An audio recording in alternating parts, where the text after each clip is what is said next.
Media of the Commission. The format is as follows. There will be opening remarks by the CEC along with the presentation. We will share the PDF copy of the presentation with all of you after this event is over. Following this, there will be a brief question and answer session. When you want to ask a question, raise your hand. I will direct the mic to come to you. When it's your turn, introduce yourself and your organization and then ask your questions. Today, participating over a video link from Srinagar will be the local media from there. We'll take a few questions from them towards the later part of this PC. Please keep your mobiles on silent mode. Sir, I request you to deliver your opening remarks.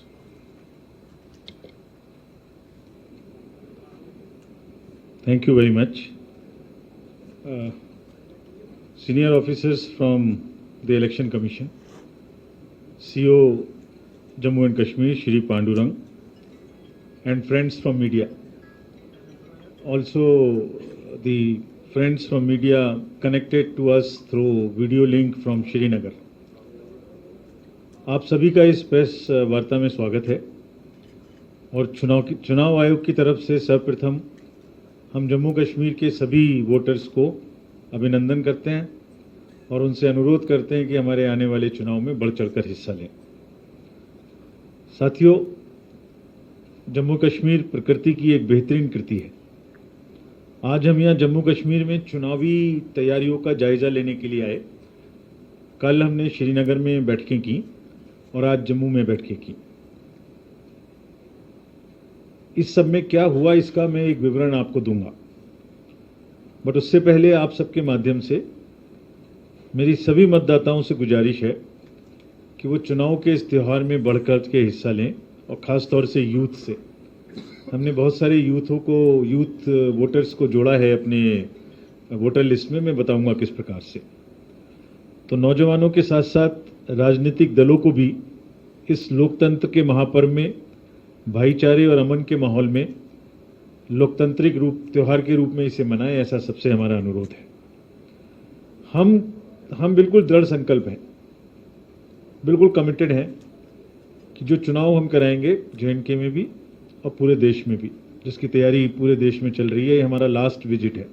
States को हम visit कर चुके हैं काफ़ी। बिल्कुल peaceful, प्रलोभन मुक्त और अधिक से अधिक भागीदारी के साथ कराएं, ऐसा तैयारी हमने की है। और ऐसा हम क्यों कह रहे हैं इसका भी विश्वास आपको कैसे हो ये भी आपको बताएंगे। 24 के लिए, असेंबली इलेक्शंस के लिए, पार्लियामेंट्री इलेक्शंस के लिए देश में जहां जहां बुक्ड हैं, 24 में काफ़ी सारे हैं, उन सब के लिए हम तैयार हैं। पिछले 2 दिनों में सबसे पहले हमने राजनीतिक पार्टियों से बातचीत की। तो श्रीनगर में हमारे पास में जो राजनीतिक पार्टी मिलने आई उन्होंने क्या कहा ये मैं आपको बताऊंगा। उसके बाद DMSP से, IG से, ADG से हमने डिस्कशन किया, उन्होंने निर्देश दिए। उसके बाद में जितनी एनफोर्समेंट एजेंसी हैं सेंट्रल गवर्नमेंट और स्टेट गवर्नमेंट की, उनसे आज जम्मू में मीटिंग की और फिर CS, DG और उनके सारे साहिबान से मुलाकात की।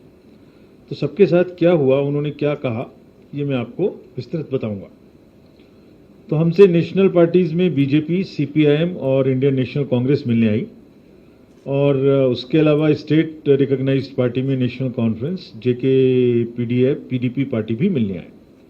तो इन्होंने हमसे क्या मांग की है मैं पहले उनकी तरफ से आपको बताता हूँ। पार्टीज़ का कहना था कि चुनाव बिल्कुल निष्पक्ष और पारदर्शी तरीके से कराए जाएं, उसमें भेदभाव ना हो। कुछ पार्टियों को ऐसा सोचना था कि प्रशासन एक तरफ कार्य कर सकता है, इसलिए ये निश्चित किया जाए कि वो लेवल प्लेइंग फील्ड सुनिश्चित करें।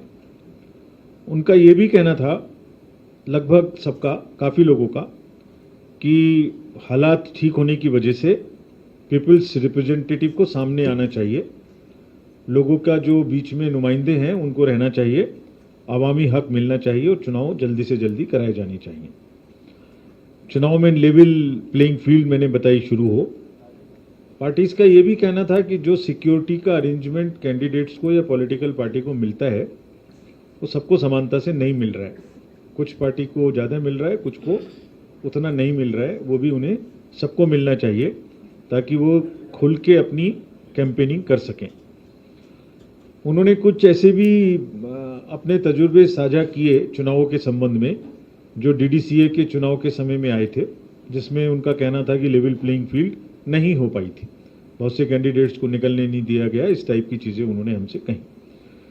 एक नेक्स्ट पॉइंट उनका कहना था कि जब हम कुछ परमिशंस लेने जाते हैं या सुविधाएं लेने जाते हैं तो उसमें डिस्क्रिमिनेशन का स्कोप प्रशासन के पास रहता है, तो हमें सबको बराबर समानता के साथ में सुविधाएं मिलनी चाहिए।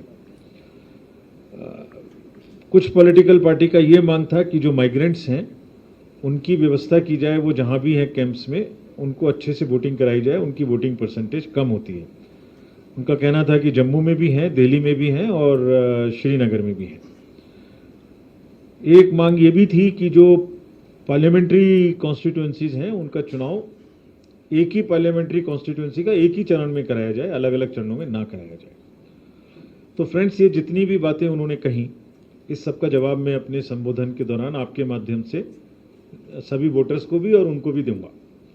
उसके बाद में जो प्रश्न आप पूछना चाहें वो खुला रहेगा। जैसे आप अवगत हैं, लोकसभा का कार्यकाल 16 जून 2024 को समाप्त हो रहा है। असेंबली का लास्ट इलेक्शन जे.एंड.के में 2014 में हुआ था। जे.एंड.के में लोकसभा की 5 सीटें हैं, जिसमें से सभी जनरल सीटें हैं, और असेंबली में 74 हैं जनरल, टोटल 90, 9 एसटी और 7 एससी। अगर टोटल मतदाताओं की बात की जाए जे.एंड.के में तो 86.9 लाख मतदाता हैं, जिसमें से मेल 44 और फीमेल 42 लगभग बराबर हैं। पीडब्ल्यूडीज जो हैं वो हमने अपने इलेक्टरल रोल में खास तौर से मार्क किए हैं ताकि उनको भी वोटिंग सुविधा दे सकें। वो 67,000 हैं और 85 ईयर्स से ऊपर के 77,290 वोटर्स हमारे पास जे.एंड.के में हैं।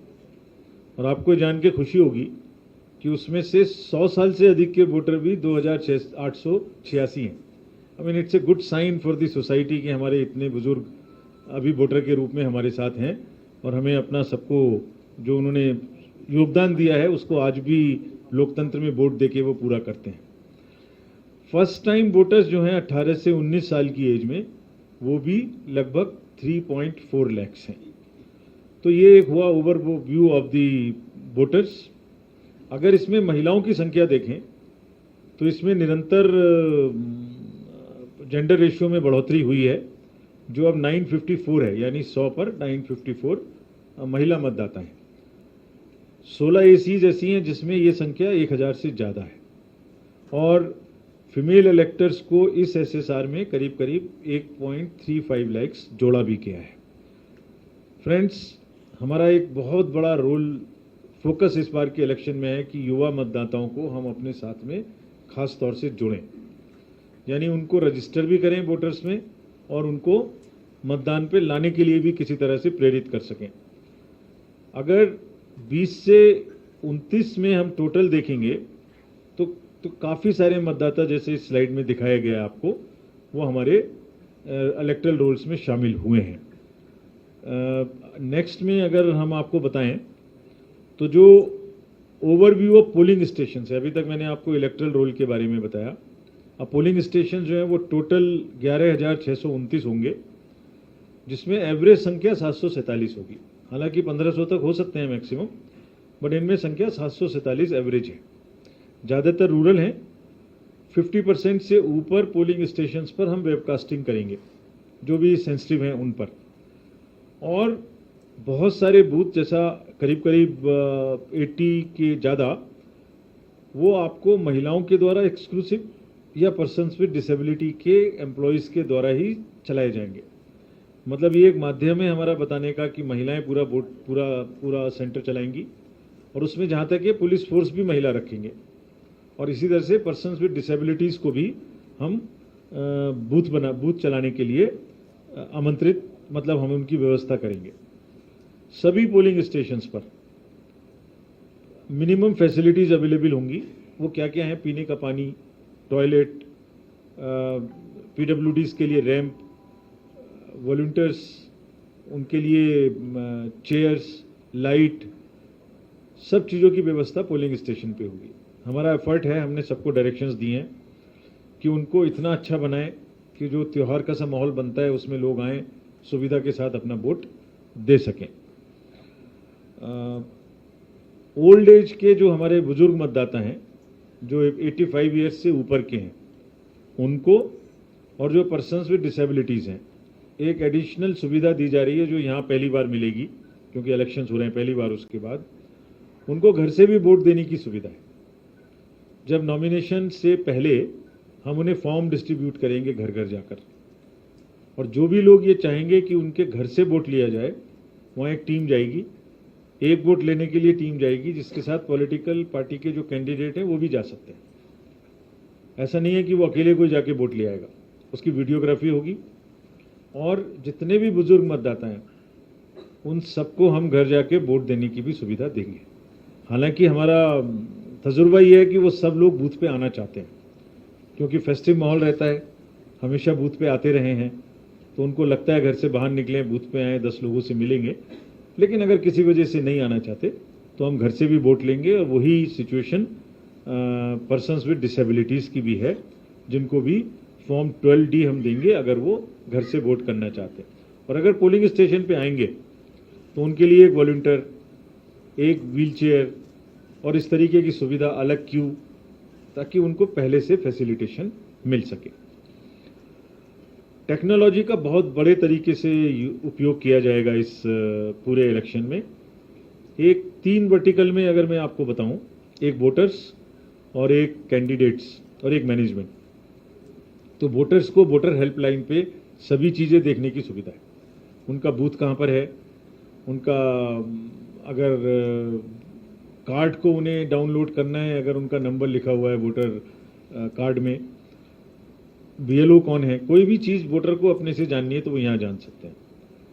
इसी तरीके से कैंडिडेट को, ये जवाब मैं उनको दे रहा हूँ जिन्होंने मुझसे पॉलिटिकल पार्टी ने प्रश्न किया था लेवल प्लेइंग फील्ड का। अब इस सुविधा पोर्टल के माध्यम से जो भी पहले अप्लाई करेगा किसी सुविधा को, उसको पहले मिलेगी।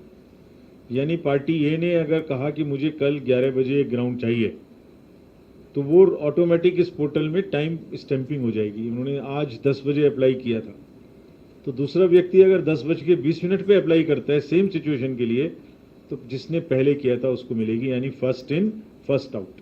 तो ये जो डिस्क्रिशन है फील्ड अलॉट करने का ऑफिसर्स का, उसको ऑलमोस्ट ख़त्म कर देंगे। यानी आप जो पहले मांगेगा उसको पहले मिलेगी। आपके माध्यम से जो ये एक और एप्लीकेशन है, इसको हम चाहते हैं कि आप थोड़ा प्रोपोगेट करें। सी विजिल इसका नाम है, सिटीजन्स बी विजिलेंट। यानी अगर कोई भी गड़बड़ी किसी भी चुनाव में हो रही है, किसी भी बूथ पर, कहीं कोई धमका रहा है, कहीं कोई प्रचार गलत तरीके से कर रहा है, कोई फेक न्यूज़ गलत तरीके से चल रही है, कोई किसी तरीके का प्रलोभन दे रहा है, तो या तो आप इस एप्लीकेशन में टेक्स्ट लिख दीजिए ऐसा ऐसा हो रहा है, या उसकी फ़ोटो खींच लीजिए। कोई भी चीज़ हमें जब आप इस पर डालेंगे, और आपको और कुछ करने की ज़रूरत नहीं है, अपना पता लिखने की ज़रूरत नहीं है, आपकी आइडेंटिटी भी सेव है। आपका जो लोकेशन है उससे हम समझ जाएंगे कि आपने कहाँ से हमें ये शिकायत की है। विदिन 100 मिनट्स जो भी हमारी नज़दीक की टीम होगी, फोर्स FST SST की, वो वहाँ पहुँचेगी, जांच करेगी, निदान करेगी, बात सही थी आपकी, बात गलत थी आपकी, पार्शियली सही थी, और उस पर पोस्ट भी करेगी कि हमने 100 मिनट में आपकी कंप्लेंट को कैसे निपटाया। तो आप सबके माध्यम से अनुरोध है, इसका बहुत इस्तेमाल किया है कंट्री में जहाँ इलेक्शंस हुए रिसेंटली। बहुत सारी जो इलीगल इरेगुलर प्रलोभन थे उनको पकड़ने में भी मदद मिली हमें बहुत। तो यहाँ के वोटर्स तो बहुत जागरूक हैं। अगर हमें इसमें सूचना देंगे तो कार्रवाई हमारी तरफ से 100 मिनट में गारंटेड रहेगी। ये एक अनदर इम्पॉर्टेंट एस्पेक्ट है, नो योर कैंडिडेट। ये एक एप्लीकेशन है, तो मतदाता का अधिकार है कि वो जाने मेरा कैंडिडेट कौन है। अगर किसी का कोई क्रिमिनल बैकग्राउंड है तो उन्हें इस पर बताना पड़ेगा अपने एफिडेविट में, और 3 बार न्यूज़पेपर्स में हर कैंडिडेट को ये देना पड़ेगा कि भाई मेरे ऊपर में ये आरोप हैं, ये मेरे ऊपर केस चल रहा है। उसको पब्लिश भी करना पड़ेगा और उसको टीवी में भी देना पड़ेगा। और हम आपको जानकारी इस नो योर कैंडिडेट एप्लीकेशन जो है हमारा मोबाइल का, इससे सूचना देंगे कि प्लीज़ अपने कैंडिडेट को देखिए, उनके असेट्स और लायबिलिटी भी देख लीजिए, वो क्योंकि उन्होंने जो एफिडेविट में दिया है वो उसमें लिखा हुआ है, उनकी फ़ोटो देखिए, उनके बारे में जानिए, और अगर उनकी कोई क्रिमिनल बैकग्राउंड है तो वो भी देखिए। पॉलिटिकल पार्टी को भी ये बताना पड़ेगा कि उन्होंने क्रिमिनल बैकग्राउंड के कैंडिडेट को ही क्यों चुना, ऐसी क्या मतलब थी जो उन्हें और कोई कैंडिडेट नहीं मिला, उन्हें भी पब्लिश करना पड़ेगा। तो ये इसलिए कि ताकि अपने कैंडिडेट को जानने का मौका आपको मिले।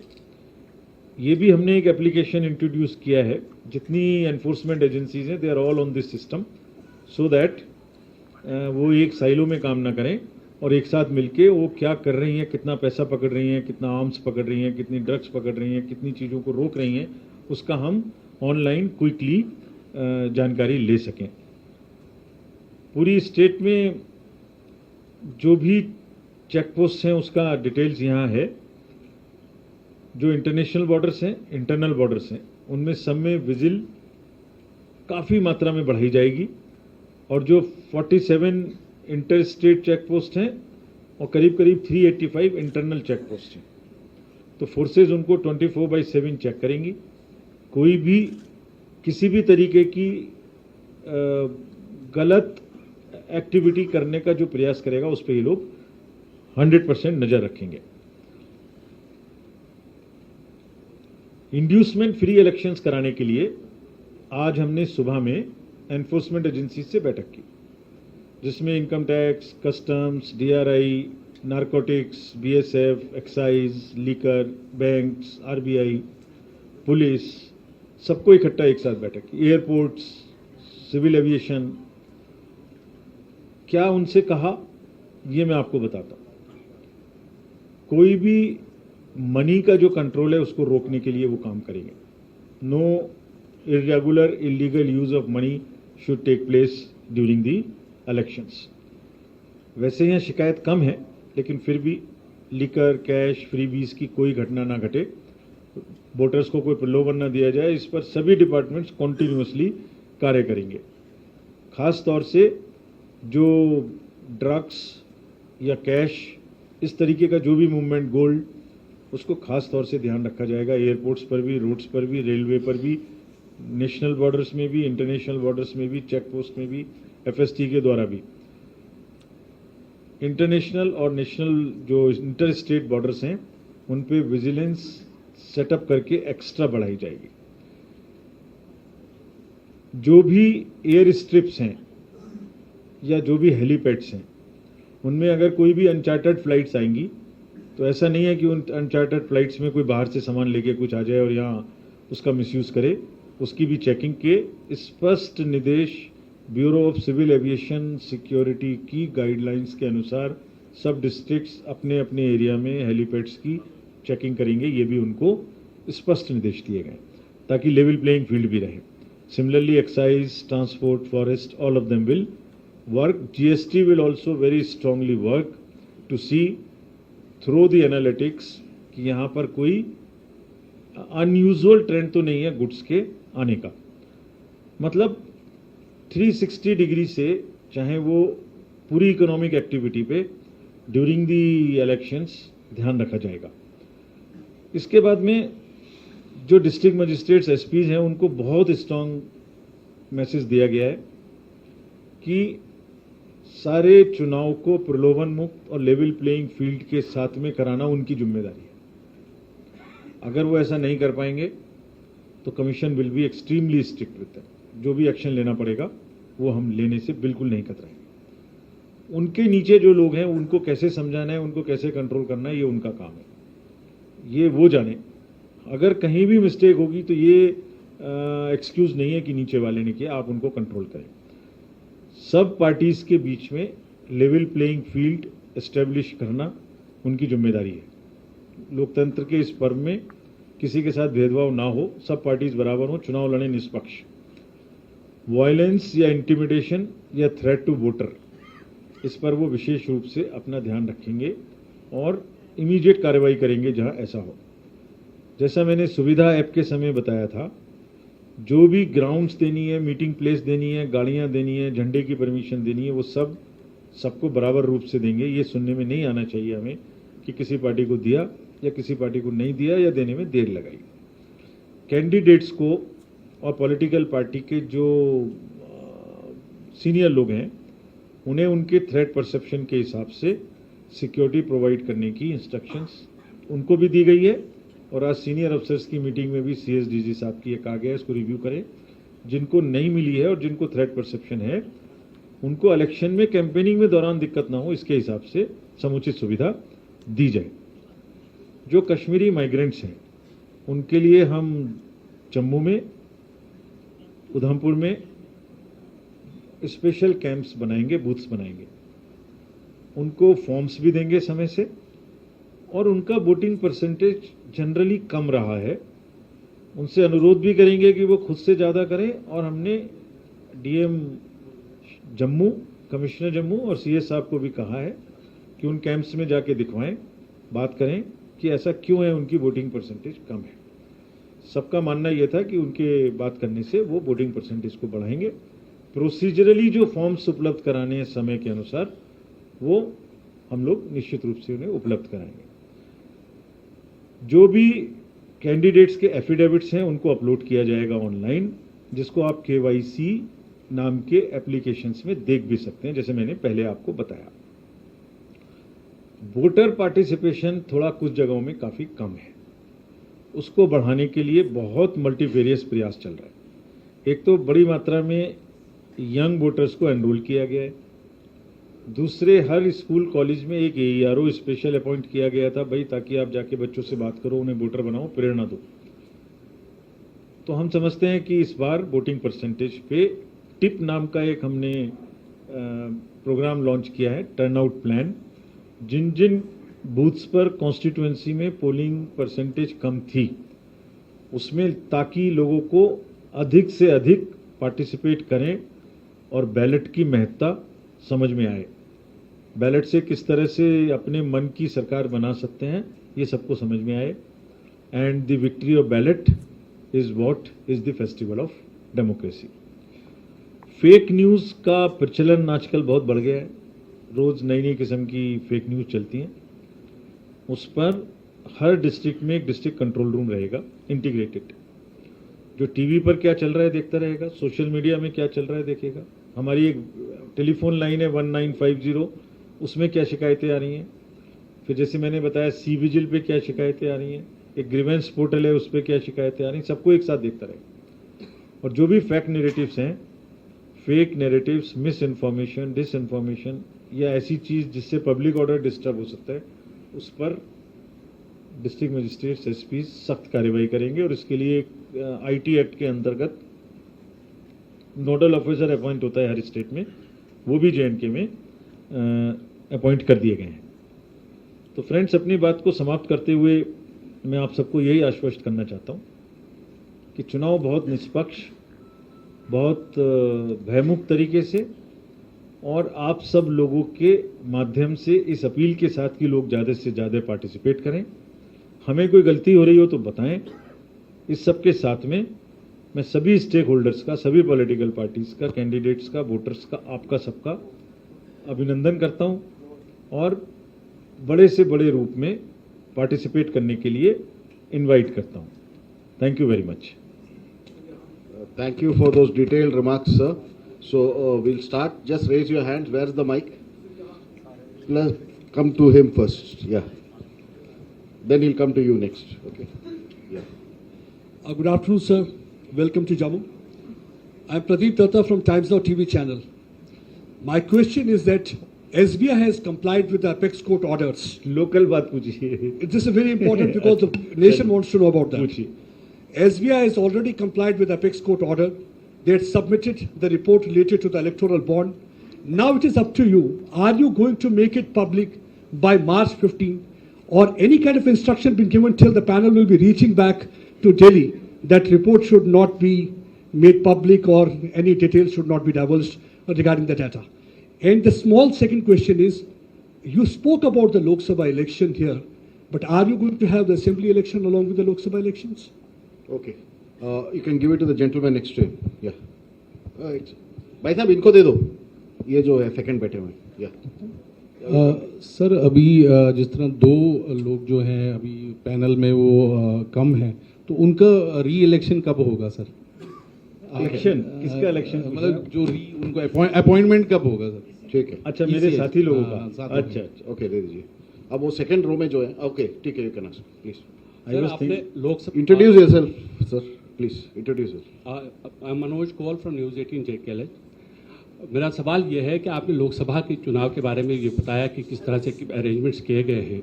जैसा कि आपने कहा कि पॉलिटिकल पार्टी से आपकी मुलाकात हुई और जो अपोजिशन की पार्टीज़ हैं खास तौर पे, उन्होंने ये कहा है कि अगर लोकसभा के चुनाव कराए जा सकते हैं तो असेंबली के चुनाव क्यों नहीं कराए जा सकते? क्या हम ये माने कि लोकसभा के चुनाव के साथ साथ जम्मू कश्मीर में असेंबली के भी चुनाव कराए जाएंगे? ठीक है, thank you. The gentleman second row, दूसरे रो में जो है, हाँ हाँ उनको दे दीजिए.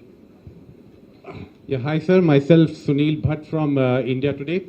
Sir, in the last 10 years, opposition parties have been, alleging that whenever they file complaints as far as violation of model code of conduct is concerned, their complaints are not taken seriously, and election commission is being, impartial. That's what their allegation is. And they are also accusing the election commission that election commission has lost its credibility in last 10 years. ठीक है, we'll take a question from this side now. Anybody asking question from this side? Yeah, please give it to him. We'll come there.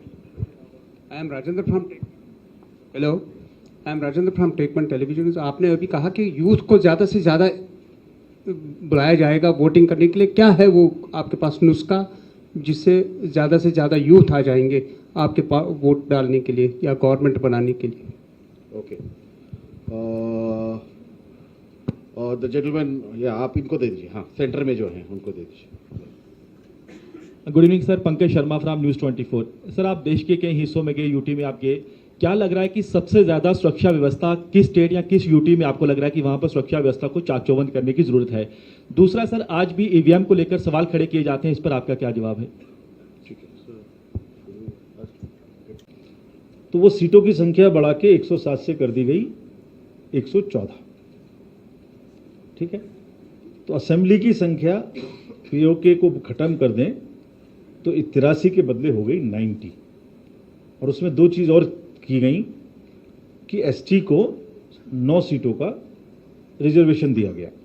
तो मैं अगर दोबारा से आपको पूरी बात बताऊं तो 107 बढ़ के 114, 107 से 114 हो गया, 83 से बढ़ के 90 हो गया, और नई चीज़ हुई कि 9 सीटें रिजर्व हो गई.